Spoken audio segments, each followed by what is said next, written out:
bloodborne pathogens. No. Different workshop. You now know what we mean by top 20 and bottom 80, and that important question, what's really going on. For this piece, it's what's really going on between our ears. What's going on between the ears of our loved ones, our family members, people we work with, our children. What's really going on between our ears.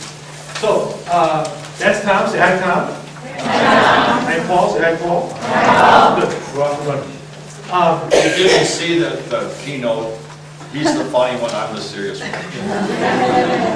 Or is it the other way around? Here we are, beautiful fall day. Ma'am, your first name is what? Sandy. Sandy, I want to go for a bike ride, and I would like you to come with me. All right, it's a beautiful day. And I have a bike, so you don't have to worry about a thing. You want to go? Okay. Let's do it. Here's Sandy's bike. Want to go? Sure. Yeah. Your bike? Yeah, here she wants my bike. Here's what we know about bicycles. Sometimes they're working in our best interest and we should use them. And sometimes they're not. That's true about all kinds of mechanical things. Snow blowers, hair dryers, computers, right? Sometimes mechanical things are working in our best interest and we should use them, but sometimes they're not. Now that same thing is true about this thing called our thinking. Sometimes Paul's thinking is working and I should use it. But sometimes it's not, and I should call time out. But here's the difference. When I'm operating as a top 20 person, I know when my thinking is working, and I know when it's not. But when I'm operating as a bottom 80 person, I think my thinking is working even when it's not. And that's the problem. So this first piece, we call living above the line, is all about becoming aware of our thinking so we know when it's working and when it's not working. Got it? All right? This thing across the middle is line. Say line. North of there. Very cleverly, we call this above the line. Very confusing stuff with us. Mr. Bernabei, you left me again. Thank you. He knew to click. Click again, sir. Below the line. So when my thinking's working, how many got a kind of an above the line day going so far? Is your thinking working? Or are you sitting here going, why did I come to this dumb training? No. Below line. My thinking's not serving me in my best interest. This is not about happy and sad. This is not about depressed and full of glee. It's just, you could be above the line at a funeral and not real happy about it, but your thinking serving you appropriately at that funeral. Make sense? Above the line, below line. Describe yourself above. Come on, moms and dads. What do you like at home when you're above? I'm focused on what's really important and I can stay focused. Come on, who else? It's not a trick question. Come on. Positive attitude. Patience, positive attitude. Aware. I'm aware. Not being driven by emotion. You're beautiful. Come on, above the line. What do you like? Things done. I get things done. I'm responding versus reacting. Versus what? Reacting. Beautiful. Below the line, make the noise. Make the noise. You never made that noise? Are you kidding me? Don't touch mommy, mommy needs Merlot. It's never been below line. Cases. Our thinking's not working. We're burned out, fried out, overwhelmed. Describe yourself below, at home. Frustrated. Tired. How many think I just came to the right workshop? Finally, somebody gets me. This is below the line. It's not a bad thing, it's not a good thing, it's a human thing. You're going to be there. And probably sometime today. Just coming to our workshop does not mean you're going to live here the rest of your life. I wish, holy water, it's not going to work like that. There's above, there's way above, there's sort of above, there's a little bit below, there's way below, called shoveling snow on May 12th. Yes? So this is sort of human. The point is, and what hit me in 1997, I didn't know this was going on. By the way, it was going on since 1951. But I didn't know it until I was 47 years old. That this was happening to me all the time. There are moments where I was effective, and there's moments where I'm ineffective. Mr. B. I'm just having a thought. A reason why Tom didn't know that until he was 47 years old is because in schools we are concerned with external things called test scores. We have absolutely neglected the inner life of children. And that's why we're having such a problem. Because this is all about inner life, about becoming aware of what's going on inside. Now, as Tom said, it's not a bad thing to be below the line. We just want to know it when we're there. And we want our young people to know it when they're there. For three extremely important reasons that we're going to start with. The first one happens, what is your name? Can you tell your name? Somebody's below the line down there. That's Krista. Krista's here, right? Hey there, Krista. Here's why we want Krista to know. The first reason is that mental habits develop based on where we live. And I don't mean Apple Valley or Egan, I mean where we live relative to what Tom was just describing, above or below the line. It may be the most important thing that is going on in the schools that your students, your kids attend, or going on at your home. Kids each day are developing mental habits. And the particular mental habit that they're developing is based on where they live, above or below the line. There are some people who live above the line. They almost always will just use the word positive. Do they ever dip below? Yes, but they just visit them and then back above the line. My dear mother-in-law was one of those people. We called her Baba. Baba lived above the line. She lived in Illinois. There was nothing that we enjoyed more in the summer than to go to Illinois and spend a week with Baba. You felt more like a human being around this person with this positive energy. Lived above. There were times I'd see her dip below, but she wouldn't be there very long. Back above the line. Okay? Now, there are other people, don't point at anybody in the room, please. They do the opposite. They live below the line. Almost always negative. Do they ever come above the line? Yes, they have a birthday. Right? They'll eat a piece of the cake, complain about the frosting, and right back. My dear aunt was one of those people. Now, she had a heart of gold. She was extremely generous. But in terms of her thinking, my aunt was chronically negative. I grew up in Illinois. My aunt came to all my high school basketball games. At the beginning of the game, at the jump ball, if the other team got to jump, my aunt would say, "We're going to lose tonight." Because she was negative and pessimistic about everything. So I advise my four daughters, whenever you call Aunt Alma, you are never to ask her how she's doing. Nonetheless, 10 seconds into the conversation, she's going to tell you.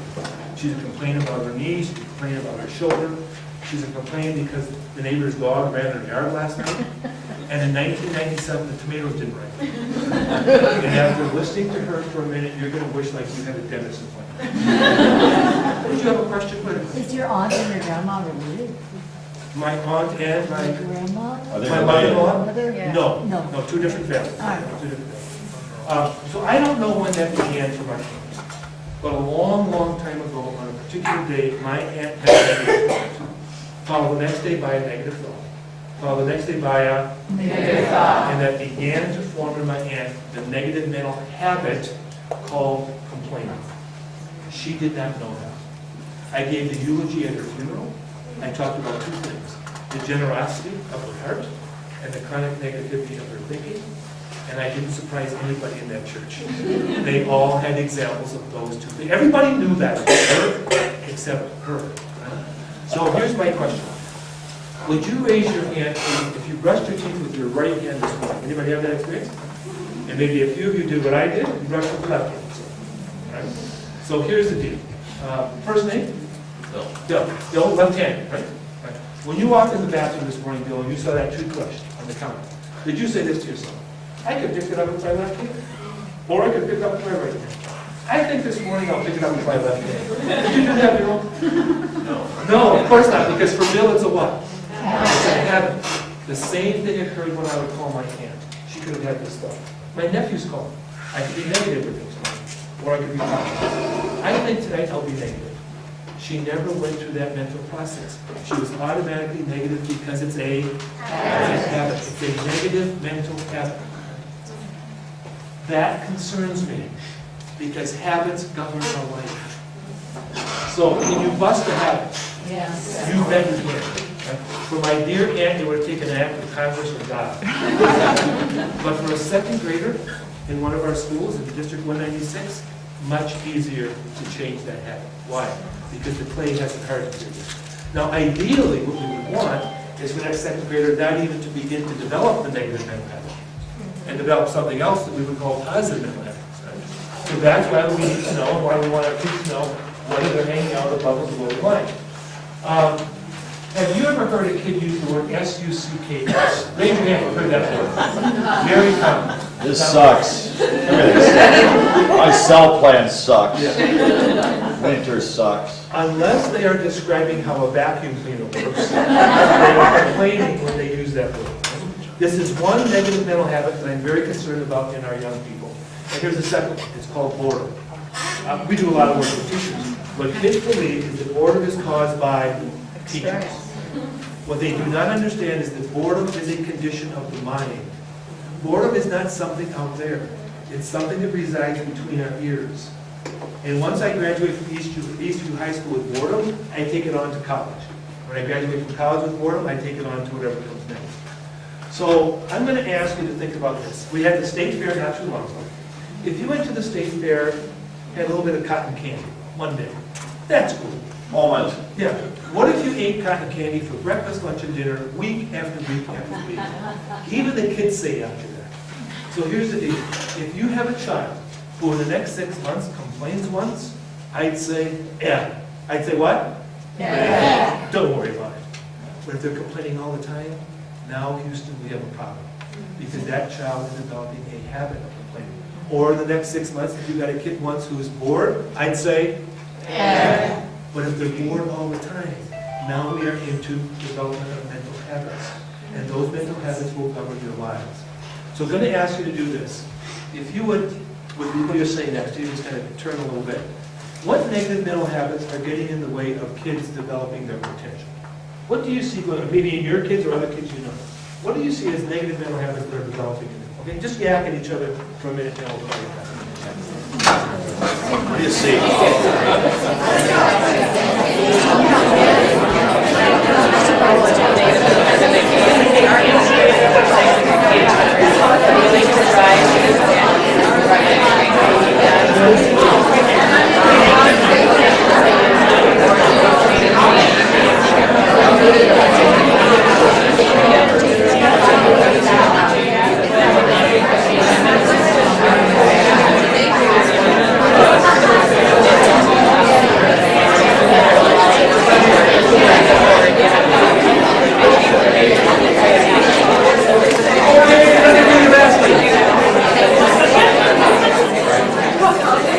Can I hear one or two? Yes. Delayed self-gratification. They're not doing that. They're not delaying self-gratification. It went now. One more? Overreacts. Overreacting. How old? Fear of failure. Okay. Now, you just did one of the easiest things possible. You identified a flaw in someone else and you talked about it. Now I'm feeling hopeful. Here's the question that we're trying to set you up for. What negative mental habits are getting in the way of your effectiveness? Oh, okay, here we go. Now, I've got a couple of those. I'm going to share one with you. There are times when I need to be right. And when Paul needs to be right, the difference between Paul and Tom or Paul and you is not going to explode in one of the ways. So I've got to be, now where did that develop? It developed from Paul hanging out below the line. So that's why it's important for us to know whether we're above or below the line. So can you share with me yours? Let me hear a couple. What are negative mental habits that you see in yourself that might be getting in the way of your effectiveness from time to time? Caring what other people think. All right, OPOs, huh? Need to be correct. Need to be correct. Overreacting. Overreacting. Especially to overreact. So that's the important question. To become aware of the negative mental habits that have developed in us. Now, those develop by our hanging out below the line. We also develop mental habits from above the line, which is called positive mental habits. I have a few of those, one of which is curiosity. I love to learn. Bring it. And I show up. So that's what we want to happen in our schools in this district, or in our homes in this district. And you can't stop it. Yeah. You cannot stop the development of mental habits in your kid. One or the Just other. wonder if it's gratitude or this sucks. If it's graciousness, kindness, empathy, or I'm bored. You can't stop kids, so keep steering them. And by the way, I got to say one thing about boredom. If they really think Eastview is boring, or Friendly Hills, or wherever your kids go is boring, wait till they do what you do. You gotta sit through a stupid swim meet all day. You think that's boring, kid? What you got? Stick around, Chauncey, because it gets way worse. Yeah. You want to see boredom? Swing you for an hour.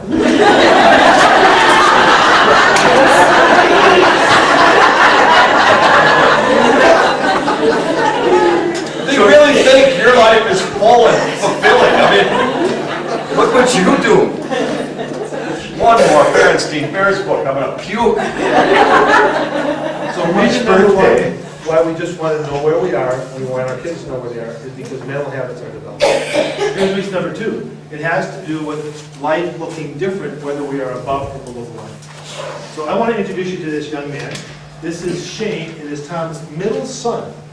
And I'm curious, Tom, when Dad's above the line, what does Shane look like to you? This is my 30-year-old son, Shane. When I'm above the line, I'm gonna cry. He followed me into education, say aw. Math teacher. Following Dad's footsteps. This is his grad picture. It costs $1, Kinko's. He's got the do-rag and the canoe. $1 he spent on his whole grad package.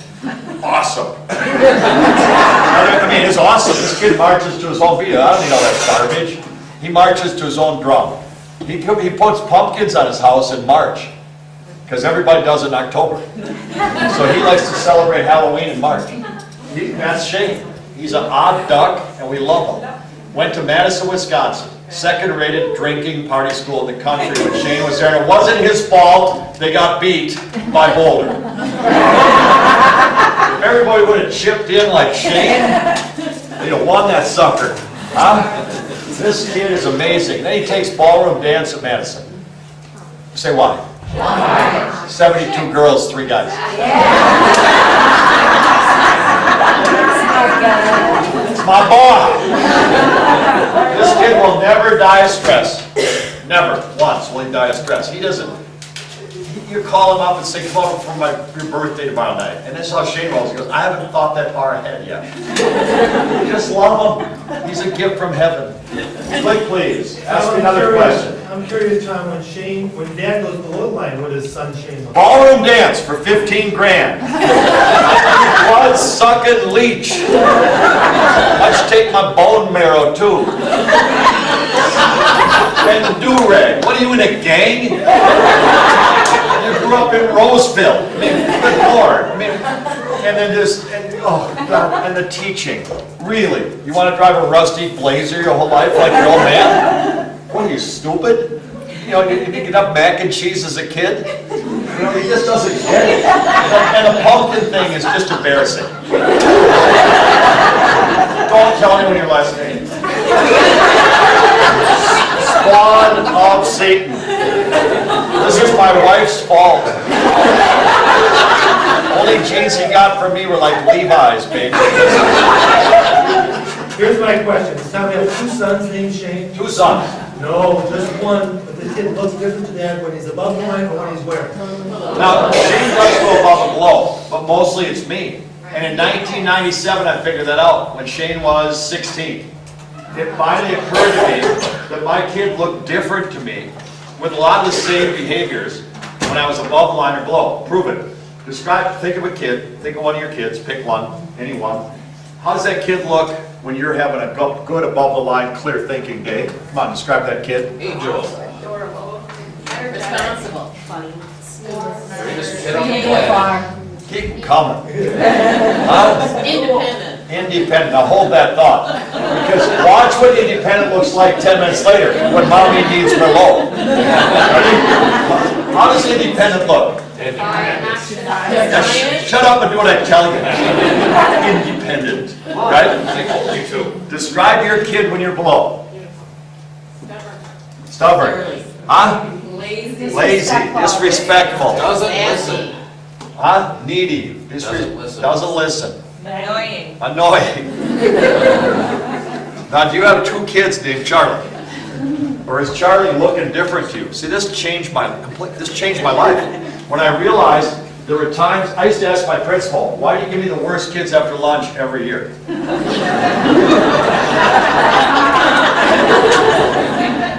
He just said, you might want to buy a mirror there, Chief. Maybe they got the worst teacher, is why. See what I mean? A lot of times it's us. That's what you're doing in this session, is to realize it's a lot of times us. How about a problem? Well, I just had a thought. The orphanage looks like a good option. How about a problem? How's the problem look to you when you're above? Think of a problem at work, problem at home. Challenge. Interesting. Interesting. Something that's Opportunity. Same problem below. I can never. Same problem, new decade. right? Oh, good, a new computer program at work. We just figured out that one, so why not try a new one, right? There was a woman in St. Louis who said this. She said, when I'm above the line, things that are problems don't even look like problems.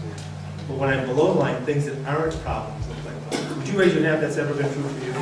See, how is that possible? It's possible because whatever we're looking at is going to look one way from above and very different from below. That's why it's important for us to just be aware of this so we know life looks different from above or below the line. Here's the third reason. We use this thing called our thinking to make decisions. Now, if it's working, we're probably going to make some pretty good ones. But if it's not, oops, bad choices. So Tom's going to give you an example of this. Watch this. Say this with me. When you make a decision below the line, you're going to make a pile of food. Oh, yeah. And then you get to clean it up at home. Just think about your 6-year-old, 10-year-old, 14-year-old. One night you made a decision. How many have had curfew problems? Nobody in here has older kids? Okay, your kid comes home late. And then you decide 1:30 a.m. is a great time to have a conversation about this. After you're freaked out for a half hour, yes? And then you make a decision. You're never going on again until the rest of your life or something. And then you're driving to Fairmont 6 times next week thinking, what was I thinking? And the answer was, you weren't. You were out of control. We've done this with a kid. Our friend Kevin did this about 2 years ago.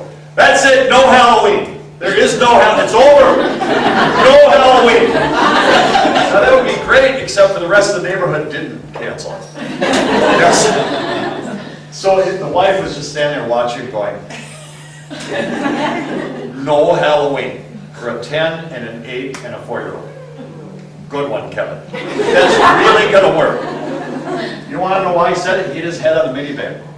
He was buckling in somebody's seatbelt and he hit his head. And they were screaming and yelling and he just lost it. No more, that's it. How many can relate though?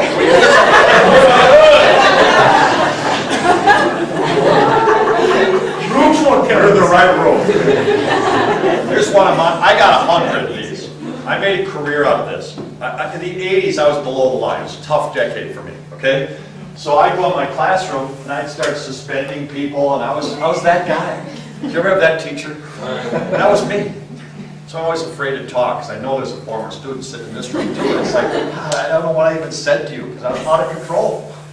One night at conferences, I'll just give you one. One night at conferences, this mom comes to me and she is steaming mad. And I've had it too because it's conferences and people keep coming to me to talk about their kids. They're all like lined up, like I care. You know?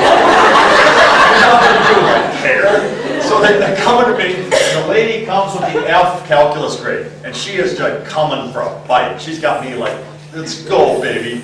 And she sits down, and I'm like, bring it, lady. You want to go? We'll go. You know? So she gives the slap down on me. She gives me the, what's with the F in calculus?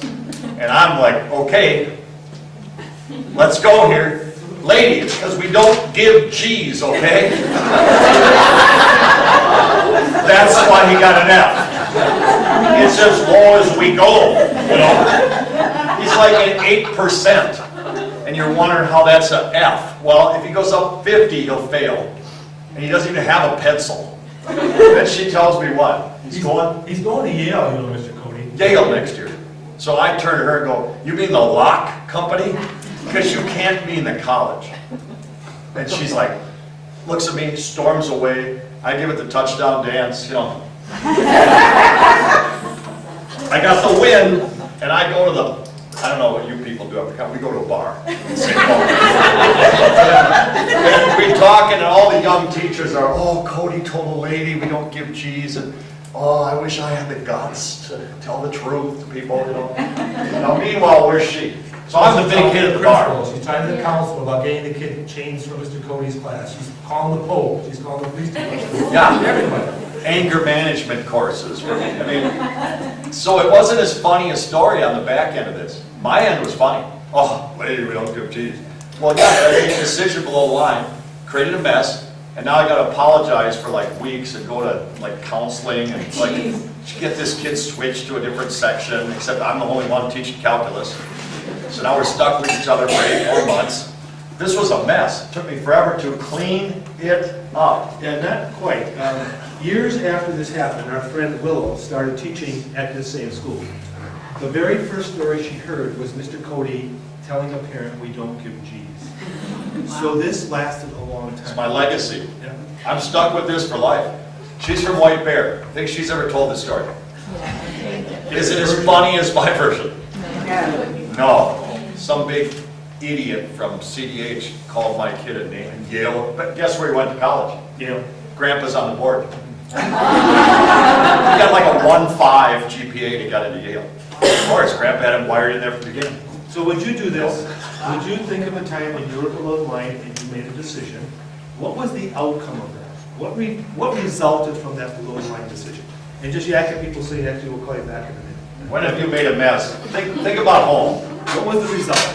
Exhaustion. Just talk to each other. Talk to each other.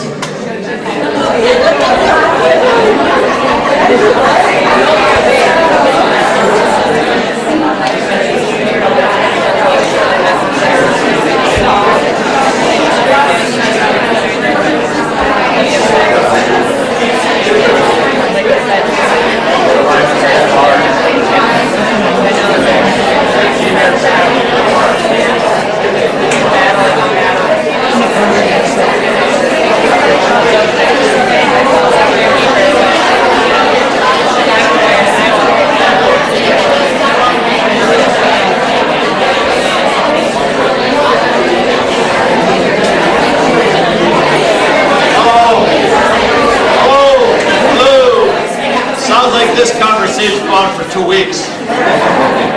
Raise your hand if whatever you got out of that mess you'd like more of in your life. Whatever resulted from what you did, would you like more of that in your life? Okay, well then let's keep listing. Because there's 3 reasons this matters. Mental habits develop, life looks different, and when we make decisions below, they're usually bad ones. I'm not always great above either, but below, I'm like 0 for 10. On clear thinking, making good decisions. You know, let me ask you about the decision you just made. Were you clearly aware when you made it that your thinking wasn't working? No. You were not? The way Tom became aware was next morning when he heard the announcement, Mr. Cody, please report to the office. Yeah. Now he's aware that his thinking wasn't working the night before. But that's too late. Too late. So, how might we better understand and manage our mind? By being aware of invitations and indicators. And we'll manage it by using summary and contraption. Now, all this is in your handout. So let's take a look at each one of these. Invitations are the conditions that come up in our lives that invite us to go below the line. Lady at conferences. Yeah. Invitation. Things happen. Things happen. Right? And then it's come to our below the line party. That's what this woman was saying to Tom. She said, "Mr. Cody, I'm going to have a below the line party. I'd like to invite you to come. You have to bring your own negativity." Back up, because I RSVP. This is French for "do you want to go?" And I said, "Yeah, let's party. BYON, bring your own negativity." I got plenty. You want to share yours too? So we had a party below line. Lasted about 2 minutes, and it had a lot of negative impact. Let me just throw out this word choice as we go forward. It's a choice to accept that invitation or not. Invitations are going to come. It's a choice whether or not you accept it. So a couple summers ago, Tom and I were flying into Lincoln, Nebraska. We were going to do 3 days of training with teachers. We had boxes of books and materials and our own luggage. There were 18 people on this flight, from Minneapolis to Lincoln. So we're standing on the carousel waiting for our luggage. That's what arrived. Nothing. Nothing for For us. anybody. And nothing for the other 16 people. So I said to my friend, "Hey, pal, the airline just sent us an invitation. They want to know if we want to come to their below the line party. Are you interested?" No, pal, because I'm the author of a best-selling book about choice. So Paul and I are like, cool. By the way, I'm wearing a Line and Kugel beer shirt. That's the wardrobe, I guess, for this week. And we stand in line. We get to talk to Brent. We had to RSVP. We said no thanks. But boy, the other people were not like us. The other crew just were blasting this guy. This guy's like 12, too. We won't mention Delta because it's not fair to mention the airlines. But this kid is running the counter, and I mean, he's getting blowtorched. You guys are calling him names. What idiot would fly a plane with no luggage? And he's just, it wasn't his fault. No, his job that day was to solve the problem. He didn't cause it. So when it's our turn, we were the last two in line, Tom says to this young fella, How's your day going? He's like, awful. And he said, can we help you? You seem to be getting attacked here. Like, can we help you in any way? here's what he said. Guys, two things. Tell me where you're staying tonight and describe your luggage to me. We gave him that information and we thanked him for anything he might do to help us out. And then he said this, at 11 o'clock tonight, the next flight's coming in from Minneapolis. Everybody's luggage will be on that plane. Yours will be the first delivery.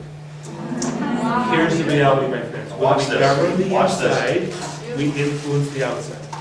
The opposite is equally true. When we don't govern the inside, we influence the outside, just in negative ways. So if you were in Nebraska today, you would see those other 16 people in cornfields still looking for their suitcases. And you see if you're Brent, and the ladies yell at you, go like, Beijing for yours. Yeah, that'd be Mumbai for yours. That's, like, wouldn't you, if you're that kid, are you really going to take care of her? But she's calling you an imbecile. I'm like, well, yours is going to Saskatchewan. So what are your invitations? What are those things that come up and kind of focus on in your parenting world? Yeah, come on, what are What they? are the things that come up and invite you to go to those ones? Mom, I forgot my lunch. Forgot my lunch. Come on, Bad behavior. bad behavior. Come on, invitations at home. Sassiness. Temper, what? Sassiness. Sassiness, temper tantrums. I don't want to do my homework. What? Not listening, defiant. Why? Why? By the way, you just described a child. This is kind of funny because you're describing things you signed up for. Unless you had a child at like gunpoint. Like you're going to have this kid. See, you signed up for this. We're all like firefighters complaining about fire. Another fire? You're going to get all wet and hot. Well, yeah, but you're a firefighter. See, you sign up for defiant, clueless people that are smaller than you. Hello? We fired our receptionist at Cretin-Derham 10 years ago. She complained about the phone ringing all day. You're a receptionist! God. Answer the phone, that's not an invitation. Here's what Tom's saying. The invitations are coming. Yeah. The things that you just named happened last year, they're happening this year, they're going to happen next year. The invitations are coming, and we do not govern the invitation. We do govern how we're going to respond to the invitation. That is huge. There's a difference between conditions Listen and to this. experiences. And I would like for our young people to understand this concept at as young an age as possible. And I'll tell you why in a minute. Let me explain it first. Conditions are outside things about which you and I have no control or almost no control. A lot of what you just said, or traffic jam. The experience is an inside thing about which we have total control or almost total control. In other words, I can be in a traffic jam in the Twin Cities, conditions that I do not like, and I could be having a positive experience. I could be thinking about my granddaughter Emily and her birthday party and how much fun our whole family had, and the kids dancing with my 93-year-old mom in the yard. Right? Traffic jam conditions don't like, experience, I determine that. Now, why would I want our young people to understand that concept? As soon as they understand that concept, there's something that they will have a tendency to do that will get minimized, and that is blame. Young people, people like us, people in Washington, D.C., have developed a negative mental habit of blaming. Why? Because we believe that other people are responsible for our experiences. Now, unless we're talking about something that's really traumatic, about an abuse situation, those experiences can be caused by other people. But after that, we determine the experiences that we're having. So I cannot blame you for the traffic jam. For the experience that I'm having while I'm in the traffic jam. I determine that. If our kids understood that, they would be less likely to be blaming. You see any kids here? Or we would be. Let's start with us. Yeah. There's conditions called snow and May. Now, I'm going to teach you 3 words. Say, keep your day. Today is November 2nd, 2013. We get one of those. I'm 61 years old. I don't know how many no twos I got left in the old bingo hopper here. I don't know. That's a surprise. Circle of life, Simba. Everybody getting this? Like, we're not spoiling the ending, are we? Like, I'm going to croak, okay? And then whatever number of days I had above the line, it's about all that matters. It's a collection. That's what life is. And I refuse to give my day away to a traffic jam. Last night at Lakeville, the ramp was closed. Not only we get a loop beat 1412, now we got to drive 40 miles out of our way. Choice. There's your choice. Keep your day, Tom. Deal with it. They're orange cones. Deal with it. Keep your day. Invitation, say keep your day. Keep your day. Buy a button, keep your day. Your kid's whining, keep your day. You may give them 5 seconds of your day, but then come back, live above. Today's your day, says Dr. Seuss. Get out of your way. And it doesn't mean that everything's wonderful. No, it's not. It's just that you don't have to give your day away to invitations. You can give your day away to Delta, no luggage. Yeah, that's a choice. The other night, we're flying home from Phoenix. Bernabei didn't come home that night. Willow and I are there, and they announced, get off the plane, we have a flat tire on the front end. And everybody on the plane groans. Immediately, Willow and I stand up, we do this all the time, you don't want to fly with us. We go, how many vote we just tried? Everybody goes, well, no. Well, then get off, let's have a beer. I mean, this is serious. You don't want to fly with us. Because the guy behind me goes, well, yeah, I'm not into trying that. I say we fix the tire. It's true. Indicator. How would we know? Here's the deal. On my car, this is how I tell gas. This is how I tell radiator fluid. I got all these indicators. Yes? We got to learn our indicators. I should have read my indicator before I yelled at that woman about the F and the G. My indicator, I had a red forehead. I was mad at the lady before. I was tired. I was overwhelmed. But I didn't read my indicator. I should have said, I'm on empty, ma'am. Why don't we talk on the phone tomorrow? That would have been the intelligent thing to do. Instead, I turned into smart A mode with her. Yes? So indicators are those feelings or behaviors that tell us we're below. If I came into your house Tuesday night, last week, how would I have known that you were below the line? What would I have seen from you? I don't want to hear about your kids. How are you when you lose it? Impatient. Impatient. And how's that come out in you? You a pouter or a screamer? I'm a screamer. She's a screamer.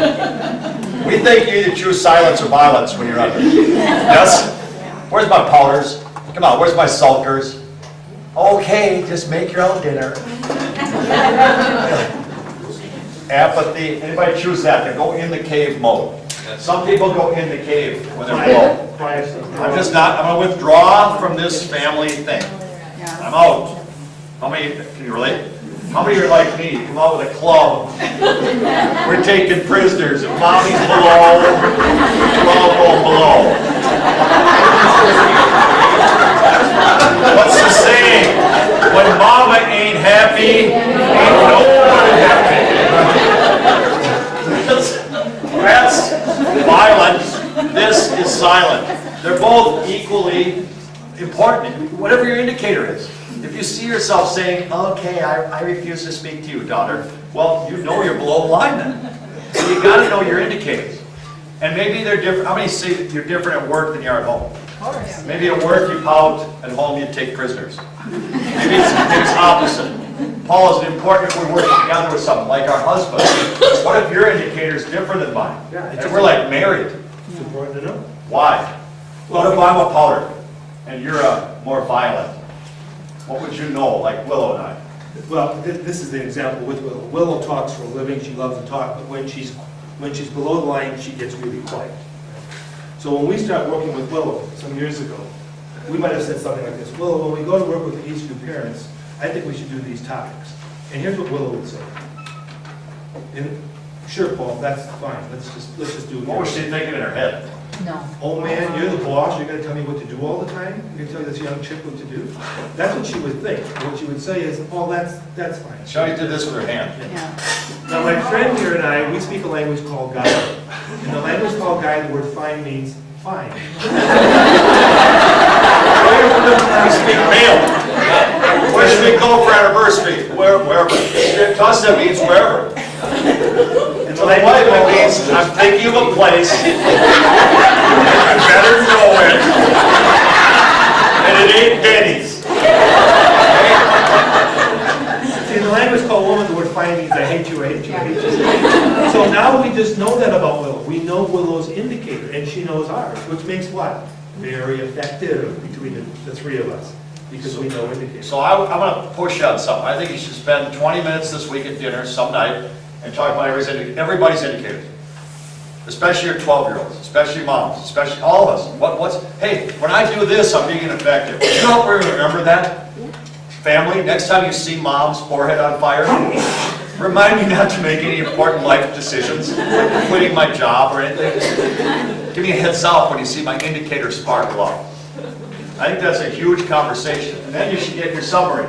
Yeah, or you can choose not to be effective, right? Yeah. Let's not deal with indicators, and let's be totally ineffective and keep creating messes in there. Summary. Now, we're going below the line. How do we want to do that? Well, we want to go below the line in a submarine metaphor. Submarine means we're going to go below the line with a little bit more grace and dignity, so we are not dumping our negativity out on other people. Right? My Aunt Alma had every right in the world to be negative. That's her choice.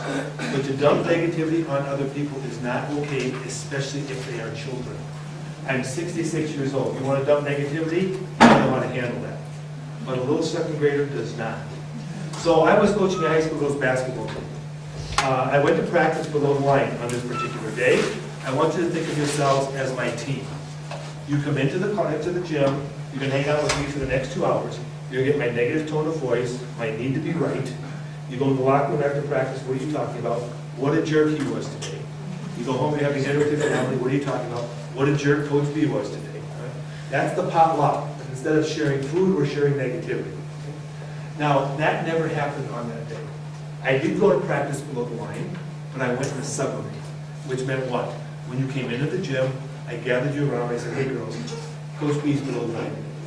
Don't take anything I say personally. This is not about you. Now, having told them that, it doesn't give me permission to yell and scream and abuse high school girls for the next 2 hours. But what do you think would be going on in their heads if I didn't tell them that? What's a 16 or 17-year-old girl thinking if she's picking up on her coach's negativity? Something I did, yeah. He hates me, did I make a mistake in the last game, is he not going to play me? All that stuff is spinning in their heads while I'm diagramming an out-of-bounds play on the board. And then I say, okay, girls, run this play. Well, they don't run it right. Why? Because they weren't even really there. Bad combination. Below the line coach, girls who don't run a play right. Transfer this to home. Sometimes all of that can be overcome or minimized by simply letting people know when we're below the line. Transfer that to home. If you come home from work some night and something went on, an invitation that you accepted, and you're below the line, if you could just say to your family. Or if the kids are at school, they've gone below the line. If they could just share that with me. Why is that important? Because we don't want them to multiply problems, or for us to multiply problems. We start with a problem, we can make it worse if we're not letting people know. Have you had this experience? Hey kids, work was tough. It's not you. It's me. I just need a minute. You follow what I mean? It's just, we call it suffering. Just get in your suffering. It's just a funny word for leave me alone for like 11 minutes here. I need to just go garden or whatever it is. And let's talk about that. What is that trampoline for you?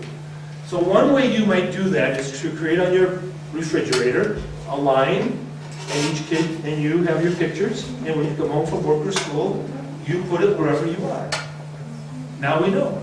This is a very simple way. Now, it might not stay there. You might change it one way or the other, I hope so. based on what else is going on during that night at home or that weekend. So trampolines. So we've gone below. Where would we rather be? Above. And trampolines are the things that we can use to get our thinking right again. Bounce back above the line. And they're countless. Maybe exercise. If I go 3 days without exercise, Paul's going below the line. Doesn't mean anything bad's happening. It's just that my thinking process requires fairly regular exercise to be at top speed.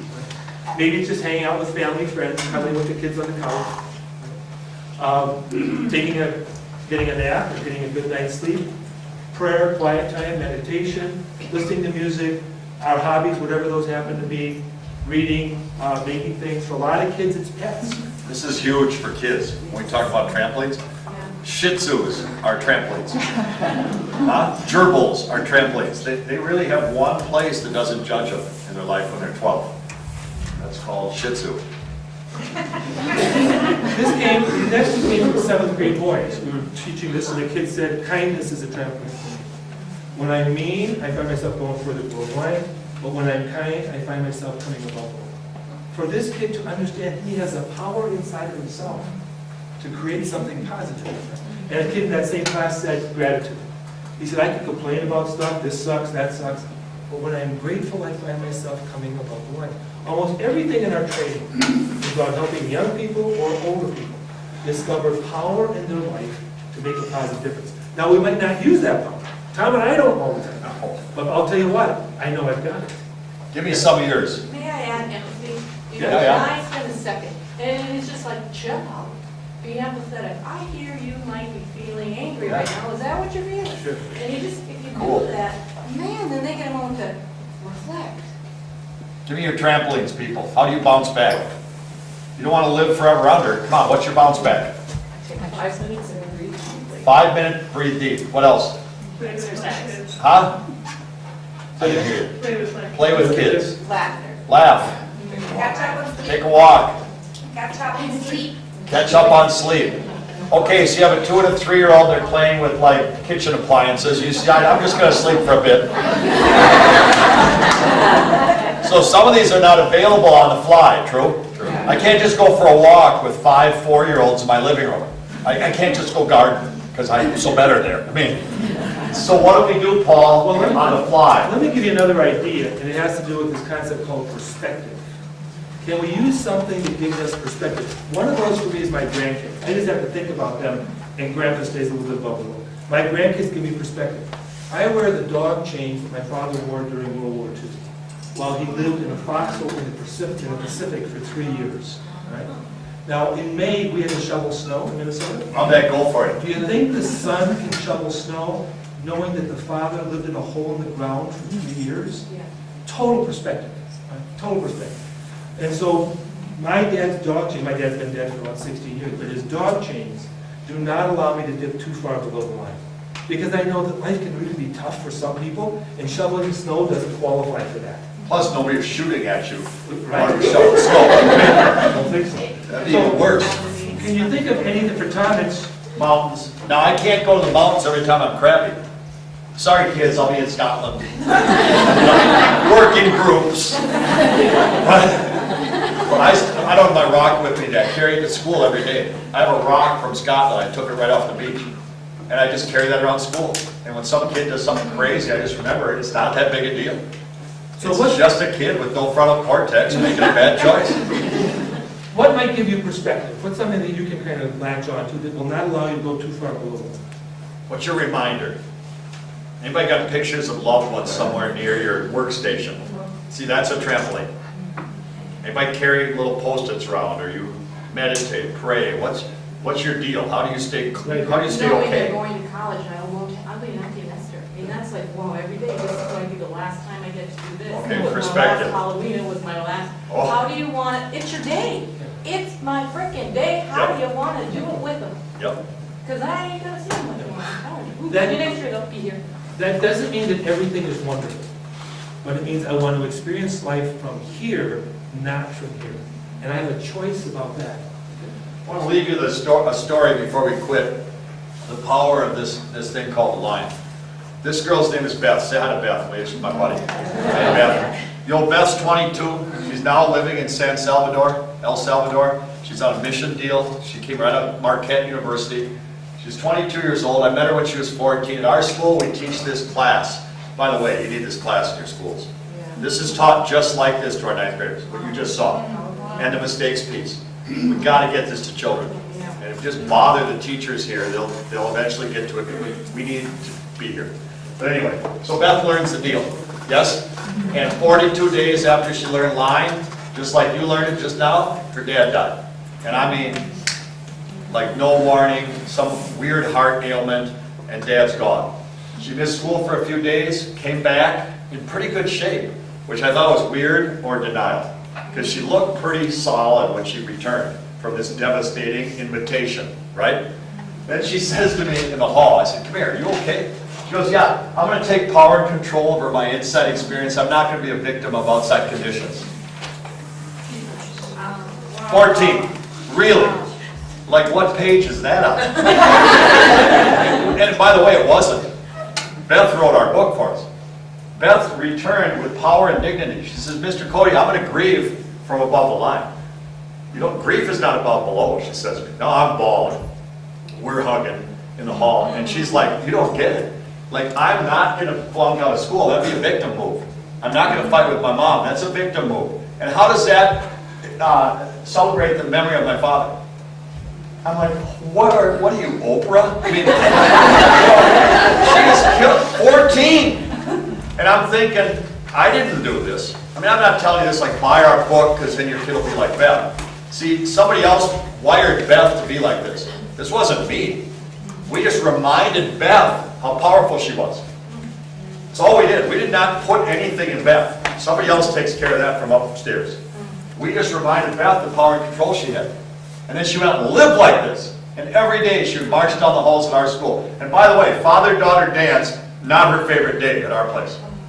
Tough night. But she always took 3 friends to a movie on that February 22nd. 3 girls without dads. She goes, we're going to a movie. She's a powerful, positive influence on people because of this. And she walked by me every day in the hall and go like this, Joyce, big guy. Right after I had yelled at your kid for not having a belt on. And I'm like, oh, great. You know. I do it. I can't handle a belt. Best handle it, no dad. So she tears my heart out and graduates. So what happens? I'm like, no, who's my guide here? So now I meet Johanna. Johanna shows up. I told the best story. Johanna goes to like pieces, crying. She just lost her dad in August, she says. I'm like, oh my God, I just got sent another one. And we become close. Johanna's now a junior at our place. And she's my guide. She sees me during the day and like looks at me, and I look at her, and we know, how are we doing? My best friend, Mike Costello, died 18 months ago. Who's in my room when I go to school after the funeral? Johanna. Mr. C, anytime you need somebody, I'm here. Oh my God, how are we doing with the line? I thought the line was cool if you had a zit, you just pop that bad boy, go to the homecoming. And what's Beth teach us? Oh no, it's for the big ones, big guy. This is not for the little ones. This is for like life.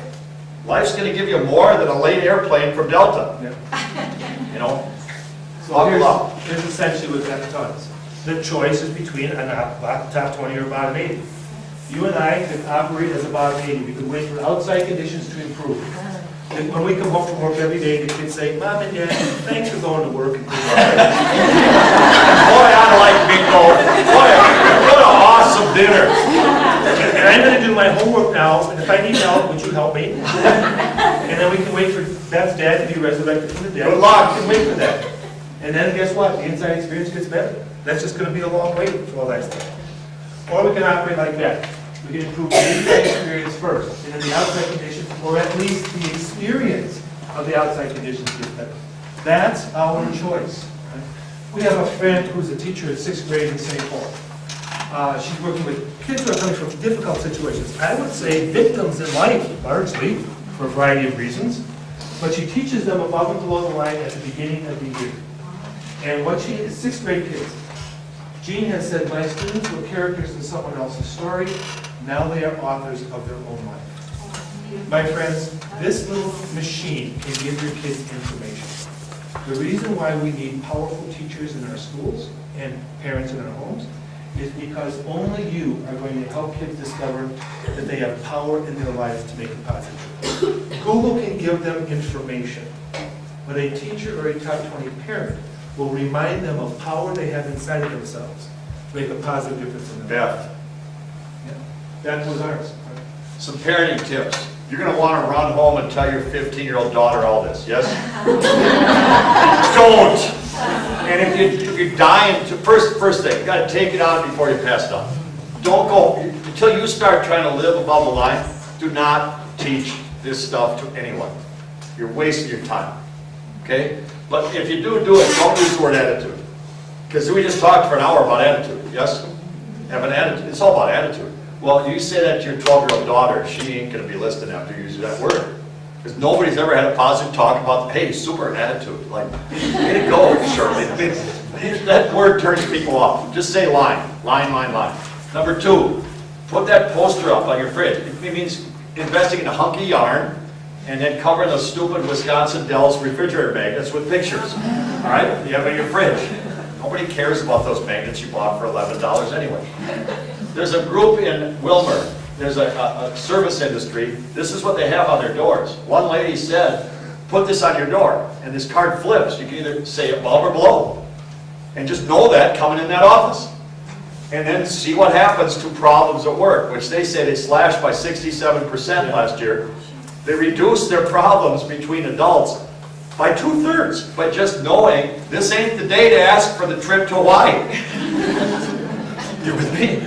Like maybe you wait till the other one's up. Put a drop out there, put an invitation on your fridge. We're going to Grandma's for Thanksgiving. I'm sorry, she's insisting. The kids, oh, I hate your grandma. You know? Well, here's your invitation, kid. You can either be okay with this or be crabby all day. Frankly, it's up to you. Right? You're getting confirmed. I don't care if you like it. Right? And while missing it, yeah, well, if you're invited to this bowl-line party, if you want to go, go. But let them know they have choice. They don't have choice about confirmation. They have choice about this. Let's say this with me. Can't get out of it. Can't get out of it. Get into it. Get into it. Sit in the front row, confirmation kid, because you ain't getting out of it. Right? You follow? Right. Just like going to your in-laws. And finally, discuss invitations, indicators. Just discuss this with your kids. I think it's worth it, you know, for parenting. Again, you know about the buttons in the books, and then coming in January will be an online training available. You can contact us. We have on your handout contact information, phone numbers, email addresses, whatnot. Obviously, we do work for parents, but if you have any influence at a school or your kid, we would love to go in and do some work directly with the kids or with the faculty from those schools. I want to leave you with this quote from Anne Frank. I have power to direct my life. I claim the freedom that resides within me and will no longer think of myself as a victim. I will use the potential in my life now to create my future. I will even influence the outside world. This is a young girl who was faced with the most powerful negative influence the world has ever seen. His name was Adolf Hitler. And she won. Her voice is still alive today. There's a power inside this kid and inside yours that wants to come out and make a positive difference in the world.